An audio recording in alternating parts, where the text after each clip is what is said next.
अहिल्यानगर जिल्ह्यातील उत्तर विभागामध्ये जोरदार पाऊस झालेला आहे आणि काल रात्रीपासून सुरू असलेल्या या पावसाने अजूनही उसंत घेतलेली नाही।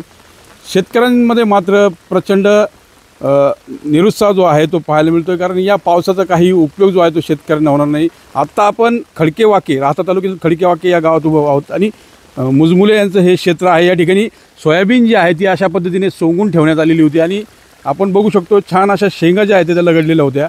मात्र आता हे जे सोंगून ठेवलेलं पीक आहे हे देखील वाया गेलेलं आहे आणि मोठं संकट जे आहे ते शेतकऱ्यांसमोर उभं ठाकलेलं आहे।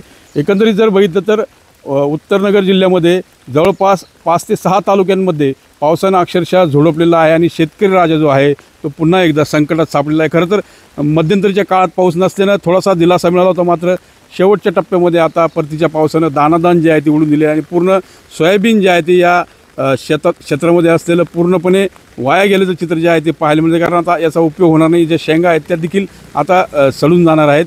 गुडघाभर पाणी जे आहे ते शेतामध्ये साचल्याचं चित्र या ठिकाणी पाहायला मिळतं। आपल्यासोबत तरुण शेतकरी आहेत। ही जी सोयाबीन होती कधी सोंगून ठेवलेली होती आणि आता हिचं कसं म्हणजे कशी वाया गेली?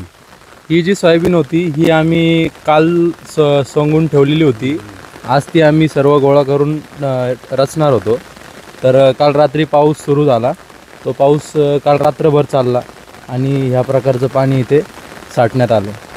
हे जे क्षेत्र होतं हे किती एकर किंवा काय होतं? हे क्षेत्र जवळपास पाऊण एकर असेल, पाऊण एकर क्षेत्र असेल ते। तर अशा पद्धतीने हे पीक जे आहे ते पूर्ण वाया गेलेलं आहे आणि आपण जर ह्या परिसरामध्ये बघितलं तर पूर्ण तलावाचं स्वरूप जे आहे ते प्राप्त झालेलं आहे। अवतीभोवती जर बघितलं तर पाणीच पाणी जे आहे ते या शेतामध्ये साचलेलं चित्र आहे। मका असेल, त्यासोबत सोयाबीन असेल, त्यासोबत जी या परिसरामध्ये होणारी झेंडूची शेती आहे ती देखील आता अडचणीत सापडलेली आहे आणि दसरा सण तोंडावर आला असताना देखील शेतकऱ्यांना आता हाती काही मिळणार नाही, त्यामुळे त्यांचा तोंडचा घास जो आहे तो हिरावलेला आहे। आणि या पावसानं जिकडं तिकडं शेत शिवारात म्हणा किंवा जी घरं आहेत त्यामध्ये देखील पाणी शिरल्यानं मोठं नुकसान झालं चित्र आहे। आता या संकटातून बळीराजा कसा सावरतो आणि सरकार त्यांना काय दिलासा देतं आहे ते पाहणं महत्त्वाचं ठरणार आहे। मनोज गाडेकर, TV9 मराठी, खडकेवाके, अहिल्यानगर।